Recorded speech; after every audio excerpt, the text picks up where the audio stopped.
Ikaduha, doon ang kay general intention to receive plenary indulgence. Kung general intention, general desire to obtain plenary indulgence. Gusto kang dawat sa plenary indulgence.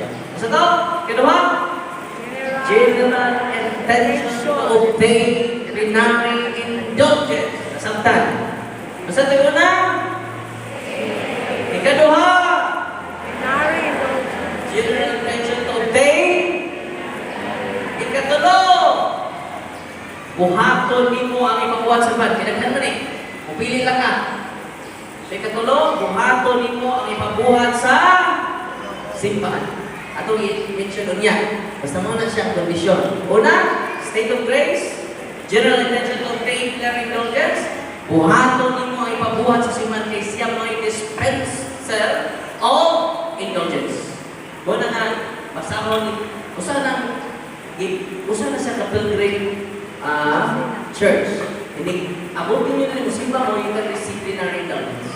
As long as you comply the conditions of the church. Ikaw pa, musimba mo ng adlaw. Pwede mo musimba na rin. Okay? Kay pilgrim church naman Usan is mga shrine na simbahan, makahatag ng plenary indulgence. Okay?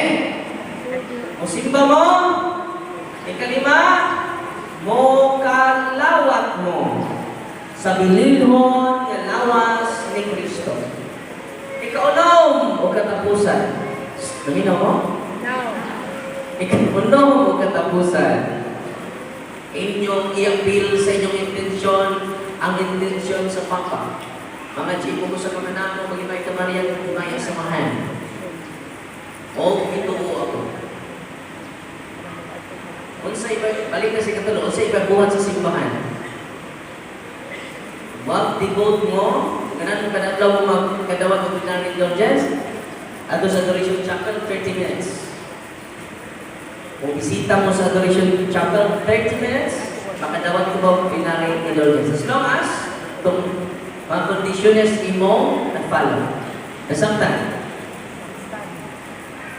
Unya, kung daghan na kay mga indulgences na dawan, you receive, sabi ko nakadeposit kang daghan ka ayaw ka, imong deposit ang mga spiritual merits ni mo, wala mga santos, grabe sila mga spiritual merits, ano man nakadawan sila daghang plenary indulgence. Kung ang pagdukaw ninyo din, pagsimba, you receive plenary indulgence. As long as, napapasimulsa. Through sacrament of confession and through attending Mass.